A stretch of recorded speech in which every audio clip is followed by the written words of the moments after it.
pencocokannya ke dalam variogram model ya. Nanti lebih jelasnya nanti kita akan coba praktek sambil menggunakan software. Jadi setelah kita bahas secara teoritisnya dulu. Oke. Nah terus kemudian ada hal lain sebetulnya yang juga berpengaruh dalam geostatistik ya, terutama untuk estimasi sumber daya. Kalau kemarin kan masalah nilainya, terus kemudian masalah datanya. Nah, terus kemudian kita juga perlu memperhatikan masalah sampling support dan variance dispersi variance dispersi atau dispersi variance ya, variance dispersi biasanya yang disampaikan, yang disebutkan ya. Jadi sampling support dan variance dispersi ini sebetulnya masih berkaitan juga dengan masalah datanya tadi, cuma ini lebih mengarah ke seberapa luas cakupan dari sebuah nilai yang kita miliki. Ya, kita bahas soal sampling supportnya dulu ya. Jadi support kalau di kamus bahasa Inggris mungkin support ya, dukungan atau mendukung gitu ya, bentuk kata kerja atau kata benda. Tapi support di sini sebetulnya adalah, maksudnya di geostatistik itu adalah besaran volume yang pada volume tersebut atau pada ruang tersebut atau pada bidang tersebut itu terukur variabel regional. Jadi intinya misalkan kita punya misalkan kita punya sebidang tanah misalkan ya, atau satu blok tanah misalkan ukuran 10 meter kali 10 meter, dan kemudian kita misalkan menguji nilai barangkali mungkin permeabilitas tanah gitu ya, atau misalkan kita nguji sifat mekanika tanahnya pakai direct shear atau gimana gitu ya. Terus kemudian kita tahu nilai kohesinya di situ. Contoh saya pakai kohesi ya, nilai kohesinya hasil dari uji mekanik. Nah, berarti kan satu blok itu kita punya nilainya misalkan berapa MPa? Misalkan 100 MPa untuk blok 10 kali 10 meter gitu. Nah, itu yang disebut dengan support. Jadi besaran volume, luasan ya, volume atau bidang yang padanya terukur variabel regional. Jadi bidang atau volume yang di situ ada nilainya ya, ada nilai tertentu. Nah, kenapa kita membahas soal support ya? Karena variabel regional seperti kita sebutkan kemarin, variabel regional itu kan berarti dia punya letak ya. Artinya kalau misalkan dia punya letak, berarti dia ada di dalam ruang, dan kalau misalkan dia ada di dalam ruang, otomatis dia sangat berkaitan erat dengan luasan, ruang, bidang, dan bentuk-bentuk geometri ya, sesuai dengan variasinya. Ya, jadi dia terikat dengan bentuk geometri tertentu. Nah, jadi support itu kan tadi sudah disebutkan ya, besaran volume yang padanya terukur variabel regional, itu disebut sebagai support. Nah, kenapa kita harus membahas support tadi? Karena variabel regional harus dia terikat dengan bentuk geometri. Kedua, karena pada banyak kasus atau pada mungkin hampir semua kasus ya, variabel regional itu biasanya merupakan rata-rata dari nilai pada volume atau luasan tertentu dan tidak mewakili titik tertentu ya, rata-rata ya. Kecuali kalau misalnya kita mengujinya misalkan hanya di titik-titik tertentu yang memang ada fenomena-fenomena tertentu misalkan gitu ya. Nah, itu baru mewakili titik. Tapi rata-rata biasanya variabel regional yang kita peroleh itu merupakan rata-rata dari nilai pada volume atau luasan tertentu. Misalkan pada satu blok penambangan gitu ya, kita menentukan kadar di blok itu misalkan nikelnya sampai 1,5%. Nah, gitu ya. Nah, itu kan sebetulnya bukan nilai pada titik itu, tapi nilai pada volume atau nilai pada blok penambangan yang kita miliki. Gitu. Nah, support ini sebetulnya tidak tetap ya, jadi dia bisa berubah tergantung kebutuhan kita, juga tergantung kondisi data kita. Nah, tentunya mengubah support atau mengubah besaran volume yang nanti akan diwakili oleh nilai tertentu ini, dia akan menyebabkan data kita itu memiliki karakteristik struktur yang berbeda juga, karena kan nilainya ataupun besaran volumenya atau luasannya juga berubah.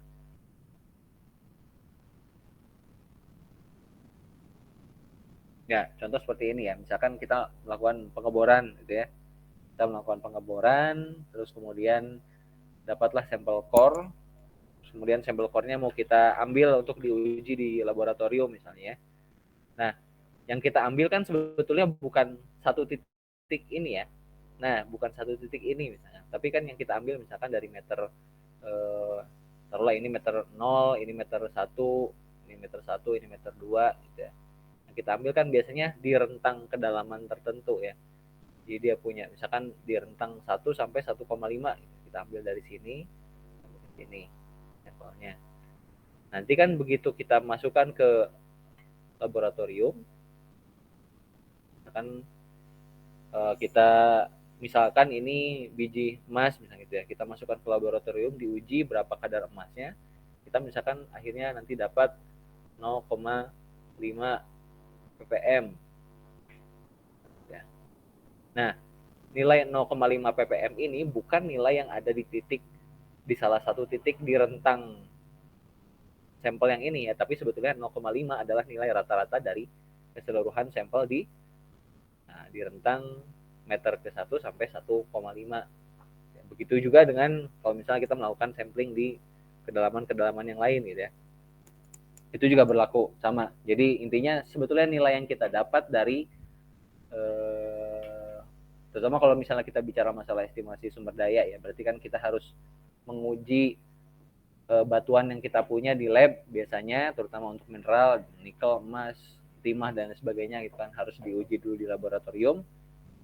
Nah, yang masuk ke laboratorium kan biasanya ya misalkan ngambil dari sampel core gitu ya. Sampel core kan dari rentang berapa meter sampai berapa meter masuk ke lab, dapat nilainya. Nah, nilai yang kita peroleh adalah nilai rata-rata sebetulnya di titik tersebut. Nilai rata-rata di rentang sampel yang kita ambil. Ya. Jadi 0, berarti 1 sampai 1,5 nilainya 0,5. Terus kemudian kita ambil sampel lagi 1,5 sampai 2 nilainya 0,3 dan seterusnya gitu. Jadi sebetulnya yang kita ambil, yang kita peroleh nilainya adalah nilai rata-rata. Hello. Nah, support tadi kan berkaitan sekali dengan geometri ya. Jadi kalau misalnya kita mengubah luasannya, mengubah volumenya, tentunya nanti akan merubah karakteristik struktur dari data yang kita miliki. Contoh misalkan di yang atas ini ya, kita punya daerah, suatu daerah, terus kemudian daerah tersebut kita bagi 1x1 blok yang ukurannya. Kemudian di masing-masing blok kita punya nilai tertentu, ya, ada tertera di sini nilainya. Nah, terus kemudian kita buat nilai tersebut menjadi sebuah histogram ya, kita lihat distribusinya. Kemudian kita bisa lihat bahwa di sini distribusi data yang memiliki rentang nilai misalnya 0 sampai 100 ya, dan 100 sampai 150 misalnya ini. Ya, 0 sampai 50 dan ini misalkan 100 sampai 150 ya, dia merupakan dua data yang paling besar frekuensinya ya. Nah, dua ini. Tapi kalau misalkan kita ubah ukuran bloknya jadi 2x2 ini ya, 2x2 meter.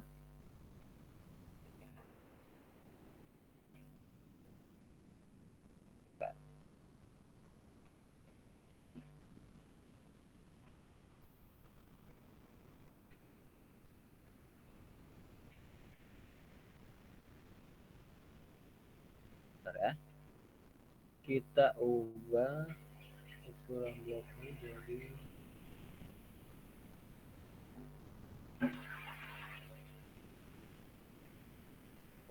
hilang.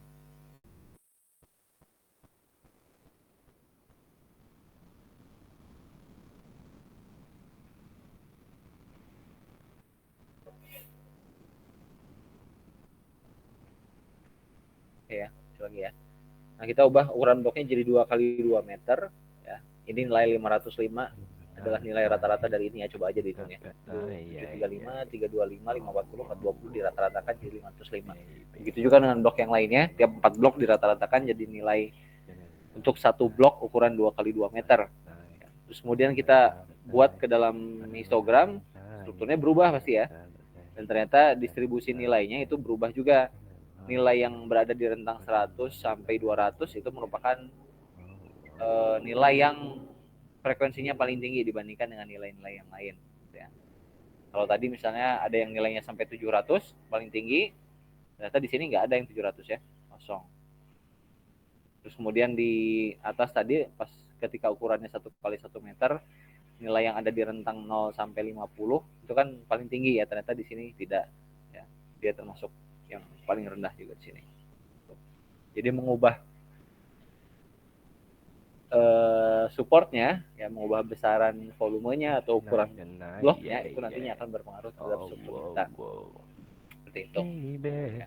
Makanya ini sebetulnya salah satu ini juga salah satu hal yang perlu diperhatikan juga, karena misalkan kalau misalnya kita mau mengambil sampel misalkan dari ngebor nikel gitu ya, kita ambil sampel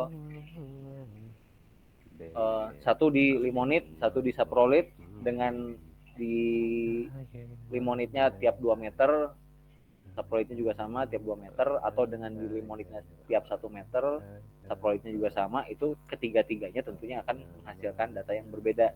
Makanya itu tergantung ini juga ya, sebenarnya dipengaruhi oleh pertimbangan kita juga menentukan mana yang tepat untuk disampling atau tidak. Dan sebetulnya yang faktor kedua itu tergantung budgeting ya, kalau misalkan nanti di aplikasinya, misalkan kalian nanti kalau ada yang eksplorasi atau nyimpen database untuk eksplorasi, yaitu salah satu faktor lain biasanya yang berpengaruh di masalah sampling support adalah itu budgeting juga ya. Jadi tidak semua perusahaan tuh punya budget yang cukup untuk menganalisis sampel dalam rentang yang relatif sedikit gitu, dengan ketelitian yang baik, bahkan sangat baik gitu, dengan ketelitian yang sangat baik gitu. Ya kurang lebih seperti ini juga sama sih ya, kalau misalkan kita buat variogramnya misalkan antara daerah dengan yang bloknya, ukuran bloknya berbeda, misalkan yang garis tipis itu yang 0,15 sampai 0,15 meter ukuran bloknya, dengan yang ukuran bloknya 0,3 sampai kali 0,3 dan 0,9 kali 0,9 ya, dan banyak lagi, itu juga akan menghasilkan variogram yang berbeda-beda juga ya. Karena tadi ya, kalau misalkan supportnya berubah, nilainya juga berubah, karakteristik strukturnya juga berubah ya, tadi di histogram berubah, otomatis nanti di variogram juga akan berubah karena nilainya juga di situ sudah berubah.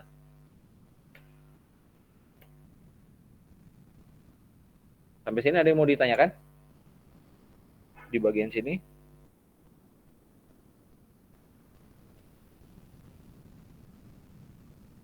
Belum ya? Oke, baik, kita lanjutkan. Kemudian yang kedua, variance dispersi. Nah, jadi variance dispersi itu sebetulnya adalah ketersebaran ya, ukuran ketersebaran data dibandingkan dengan rata-rata kadar dari sampel. Gitu. Jadi biasanya ada dua dispersi, jenis dispersi yang biasa kita jumpai. Yang pertama adalah dispersi di sekitar nilai rata-rata ya, pada data yang diperoleh pada domain V yang meningkat seiring bertambahnya dimensi V. Semakin kecil dimensi V, maka data akan semakin rapat dan nilainya semakin dekat. Ya, maksudnya kira-kira seperti ini. Kalau misalnya kita punya sebuah blok, ya, ini blok yang besar, kemudian kita punya blok yang kecil ya, ada dua blok. Blok yang besar ini namanya V besar ya, kita pakai garis bawah biar beda. Yang ini V kecil, blok kecil itu V kecil. Nah,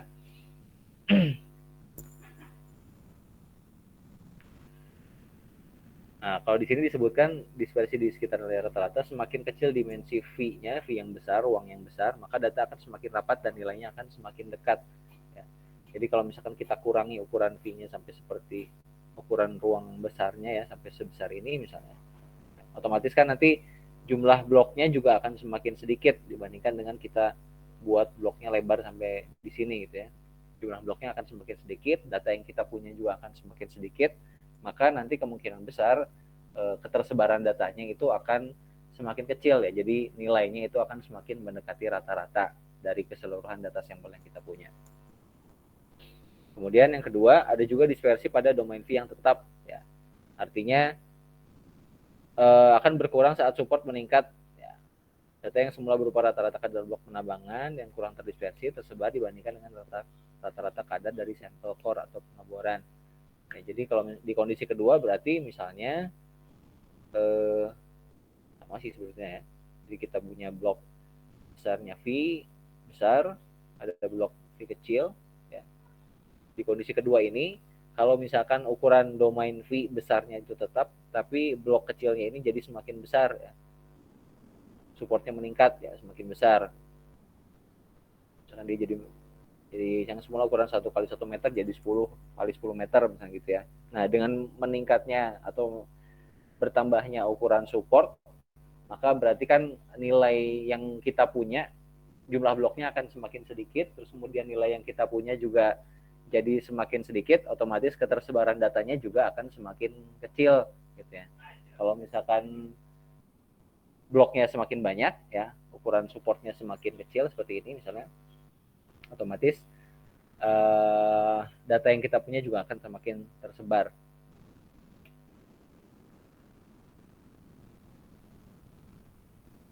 Ya, jadi kita misalkan punya varian titik pada volume V ya, jadi misalkan kita punya ruang tertentu atau daerah tertentu yang kita notasikan sebagai V. Jika misalnya kita punya suatu titik ya ZX gitu ya, nilainya ZX dan asumsikan variabel regional dengan variabel gamma H, maka rata-rata ZX pada volume V adalah, itu rumusnya ya, tapi kita nggak akan mengurusin rumusnya ya.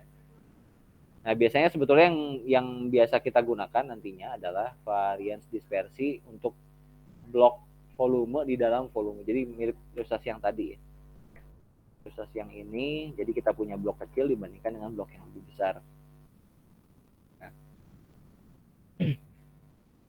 kemudian ini masih sama. Ya. Kemudian, nah untuk membantu perhitungan varians dispersinya, kita membutuhkan tabel fungsi F ya. Tabel fungsi F ini bantu kita dalam menentukan varians dispersi. Nanti mirip kayak tabel statistik yang lainnya, misalkan apa contohnya, tabel fungsi T dan lain sebagainya gitu ya. Jadi tinggal kita lihat nilainya, disesuaikan dengan, kalau di sini berarti kita sesuaikan dengan nilai supportnya, bisa dalam artian di sini misalkan panjang blok kecil dibandingkan panjang blok yang lebih besar, kemudian dibandingkan dengan variografnya dan lain sebagainya. Nah, ini yang lebih sering kita jumpai ya. Jadi varians volume V ya, blok kecil pada volume V yang besar ya. Jadi misalkan kita punya blok besar kayak tadi ya, terus kemudian blok kecil itu notasinya V kecil. Nah, jadi diasumsikan bahwa V besar, blok yang besar itu adalah kumpulan volume dari blok-blok kecil dikali dengan nilai rata-rata pada blok tersebut. Ya.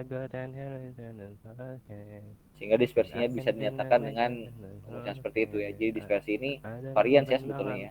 Varians itu kan simpanan baku dikuadratkan. Varians dispersi dari dari blok yang kecil dibandingkan dengan blok yang besar itu sama dengan 1 kali ukuran blok besarnya berapa ya, dikalikan dengan integral dari nilai rata-rata sampel yang satu dengan sampel yang lain dikuadratkan.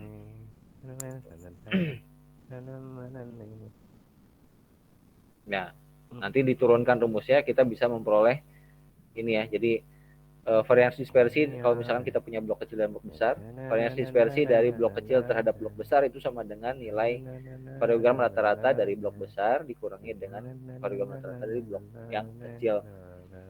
Kalau misalkan kita turunkan, nanti kita bisa memperoleh itu sama dengan nilai dari fungsi F terhadap ukuran dari blok yang besar dikurangi dengan nilai fungsi F terhadap nilai fungsi F dari ukuran blok yang lebih kecil.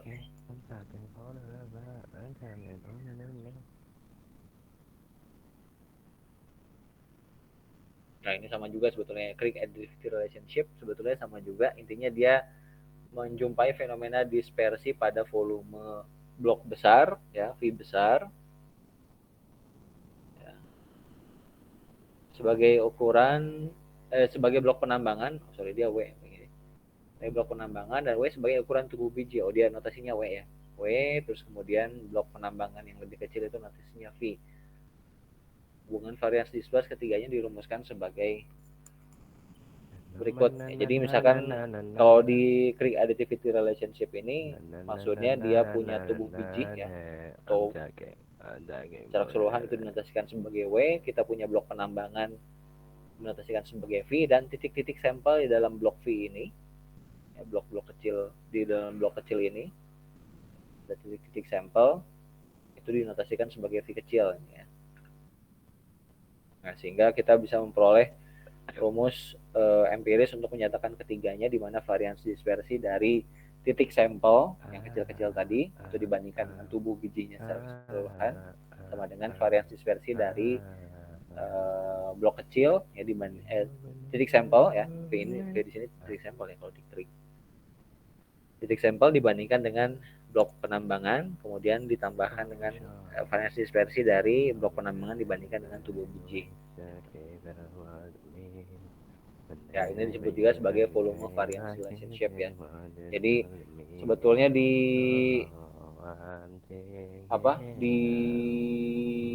kesimpulan akhirnya kita akan memperoleh bahwa nilai dispersi dari sampel dibandingkan dengan ore body atau tubuh biji secara keseluruhan itu lebih besar daripada variance dispersi dari blok penambangan dibandingkan dengan ore body, karena kan jumlah sampelnya lebih banyak ya. Kalau kita bicara sampel kan dalam satu blok aja misalkan ada 10. Kalau misalkan ukuran tubuh bijinya misalkan berapa ya, tubuh biji misalkan 100 meter dan masing-masing blok lebarnya misalkan 10 kali 10 meter gitu. Berarti kan 10 kali 10 lagi kali 10 lagi, ya betul ya, ada banyak sekali gitu ya, 10.000 ya, paling tidak ada 1.000 sampel yang kita punya. Berarti kan jumlah sampelnya banyak sekali kemudian dibandingkan dengan tubuh biji, maka diharapkan kita akan mendapatkan dispersi yang lebih kecil, dispersi yang lebih besar ya, dispersi yang lebih besar karena jumlah sampel yang kita punya, data yang kita punya itu lebih banyak dibandingkan kalau kita hanya membandingkan blok penambangan ya, mining blocks dengan tubuh biji yang mana datanya itu pastinya lebih sedikit ya. Kalau di mining block kan otomatis nilainya dirata-ratakan ya, nilai di sampel yang ada di dalam blok ini dirata-ratakan sehingga kita bisa memperoleh nilai kadar di blok V ini. Makanya nanti dispersinya akan lebih besar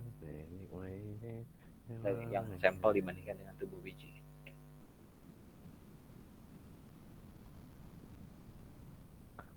Sebenarnya bisa kita gabungkan ini ya, ini kuadratik di bidang bersama. Nah, kita lebih sering di sini ya, di fungsi kubik atau ruang, karena perhitungan yang kita lakukan nantinya atau misalnya yang kita lakukan nantinya akan berupa ruang biasanya gitu. Nah, kalau di dalam ruang misalkan kita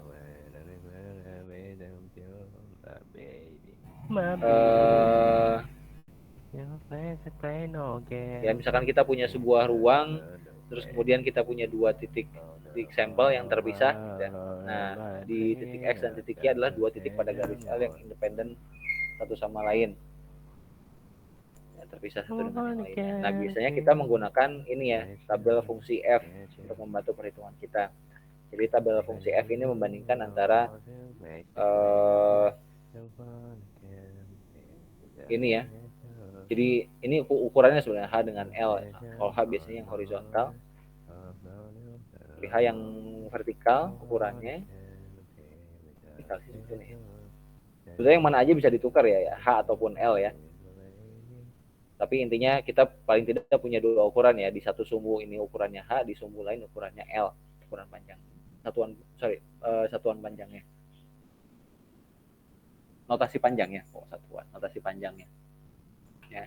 Jadi nanti intinya fungsi F ini, tabel fungsi F dia membandingkan antara tadi ya panjang salah satu sumbu dibandingkan dengan range-nya.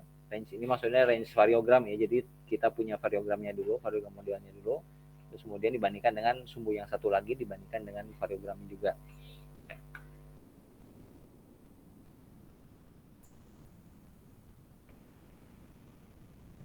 Kita ambil contoh misalnya di sini ya.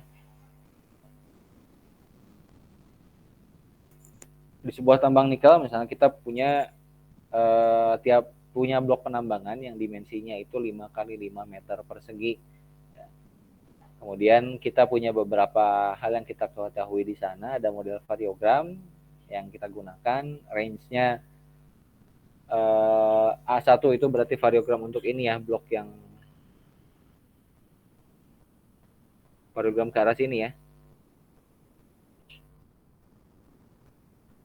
Sebentar, ini H. Oh ya, H ya. A1.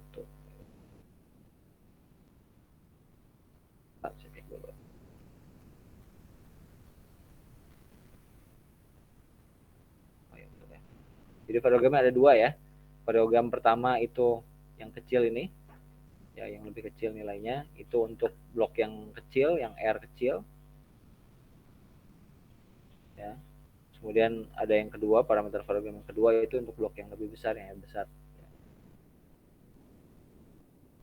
Kita punya dimensinya 5 kali 5 meter persegi, terus kemudian area pitnya itu seluas 50 kali 100 meter persegi. Ya.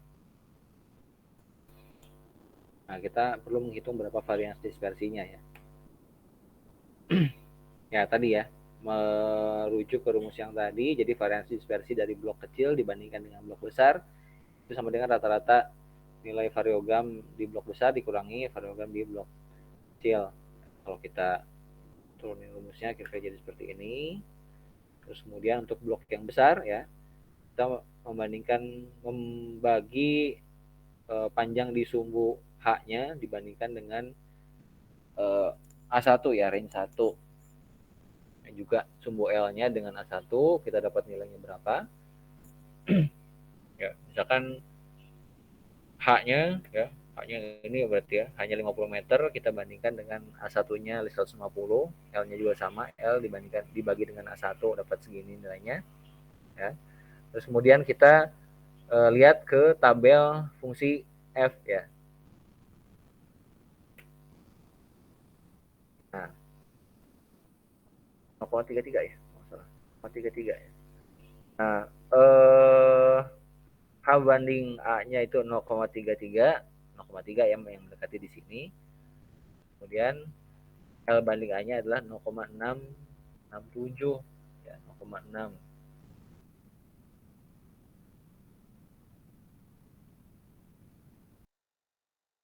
Nah, ini kan paling nggak harus interpolasi lagi nanti. Misalkan eh,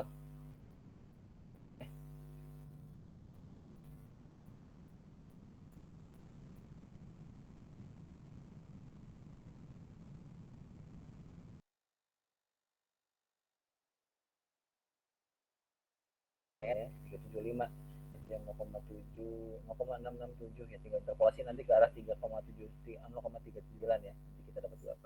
Kalau di sini hasilnya 0,375. Nah, terus kemudian 0,375 tinggal dikalikan dengan C1-nya, dapat 3,19. Nah, ini dilakukan juga untuk yang H dibandingkan dengan A2 dan juga C2-nya ya, kita dapat segini.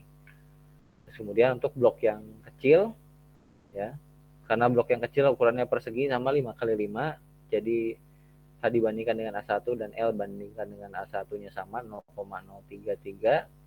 Kita lihat di fungsi F itu 0,33 ya, di sini kira-kira 0,24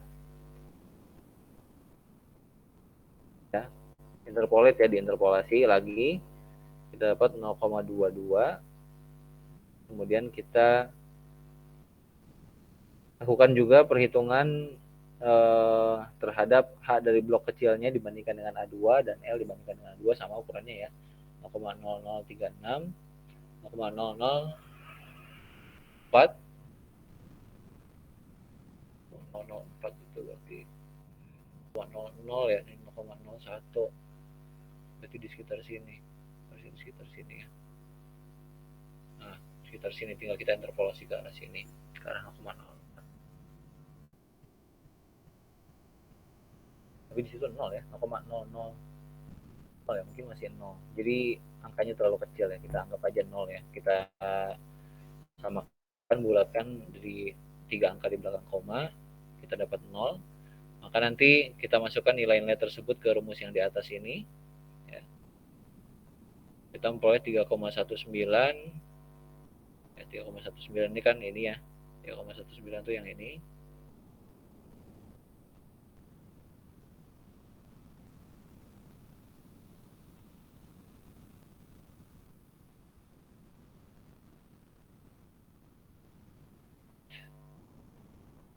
3,19 ditambahkan 0,56 yang ini ya, dikurangi dengan 0,22 dikurangi 0, sehingga kita bisa mendapatkan nilai varians dispersinya itu 3,5 3,53 meter persegi ya. Nah, 3,5 meter persegi ini kan variansnya. Kalau misalkan kita hitung simpangan bakunya berarti kan tinggal di di akar pangkat 2 ya, akar kuadrat. Jadi plus minus 1,88. Nah, jadi kalau misalkan kita punya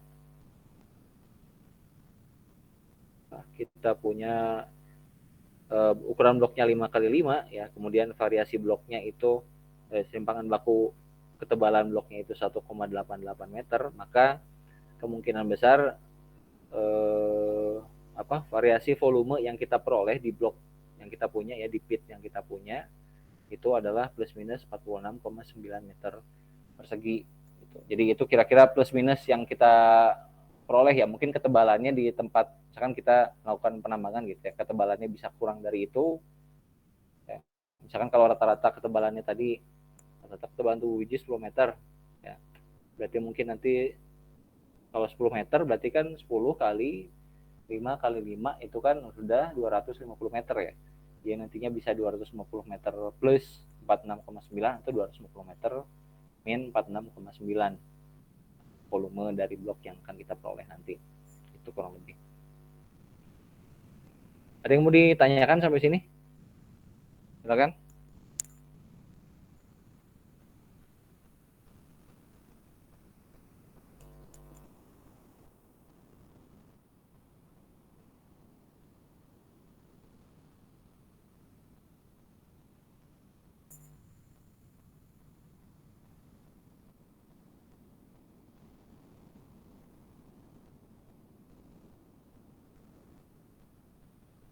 Ada?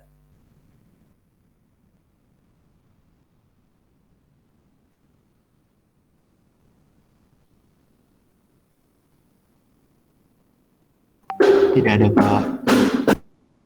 Tidak ada. Oke. Kalau misalkan tidak ada, seperti biasa ya, mungkin nanti di setiap pertemuan juga ada tugas ya. Jadi kita akan coba lakukan perhitungan seperti di sini, di studi kasus ini.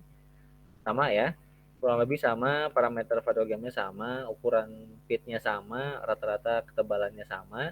Cuma yang membedakan adalah ukuran blok penambangannya yang berbeda. Kalau tadi 5x5, yang ini 10x10 ya, meter persegi. Nanti silakan coba hitung, ikutin yang ini aja ya, maksudnya kurang lebih sama, cuma nanti mungkin di bagian akhirnya yang beda ya.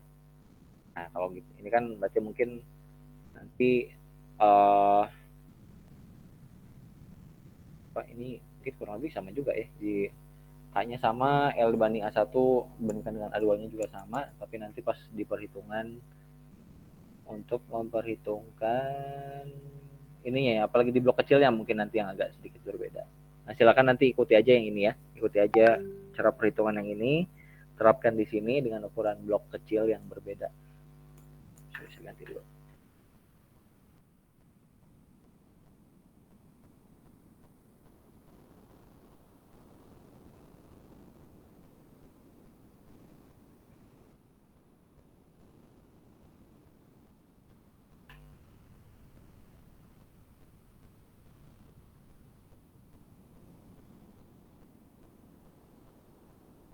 Ya.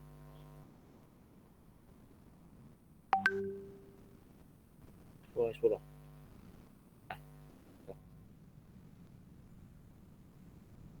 Nah, silakan di screenshot aja. Oke, ada lagi yang mau ditanyakan atau barangkali kurang jelas?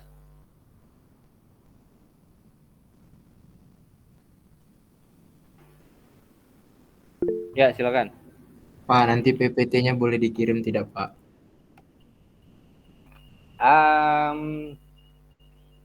Kalau PPT mungkin nanti ya. Biasanya juga di menjelang UTS atau menjelang ujian nanti baru saya share. Untuk yang sekarang silakan di screenshot aja dulu ya. Oke, Pak. Atau ada recordingnya nggak sih? Ada ya.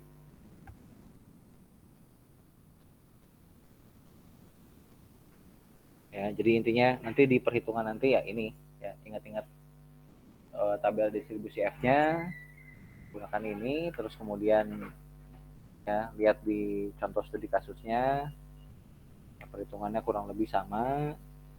Ya. Kemudian nanti ya terapkan di perhitungan yang di tugasnya ini. Oke. Nah, seperti biasa tugasnya 1 minggu berarti ya.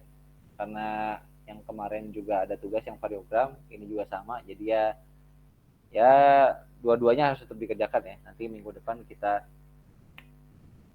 berarti pas minggu depan misalkan kuliah lagi hari Jumat ya, berarti dua-duanya tugasnya harus sudah selesai dulunya.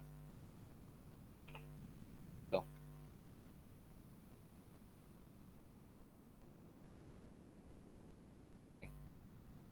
Kalau misalkan ada yang mau ditanyakan, nah silakan email aja ya ke sini.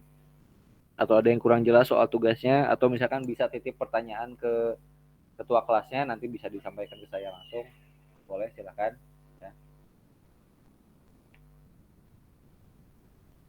Nah, mudah-mudahan nanti bisa respon cepat ya. Jadi kadang-kadang saya juga ada kegiatan di kantor, jadi mungkin mudah-mudahan saya bisa respon cepat kalau misalkan ada pertanyaan. Gitu.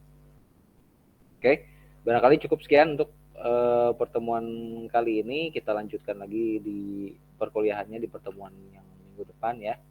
Minggu depan nanti kita akan bahas soal estimasi sumber daya, lebih ke pengantar estimasi sumber daya ya. Jadi nanti kita akan coba lihat perbedaan antara estimasi sumber daya yang metode-metode lain dengan metode geostatistik. Gitu. Oke, cukup sekian. Terima kasih atas perhatiannya. Sampai ketemu lagi di minggu depan. Assalamualaikum warahmatullahi wabarakatuh. Waalaikumsalam warahmatullahi wabarakatuh. Waalaikumsalam warahmatullahi wabarakatuh. Terima kasih Pak.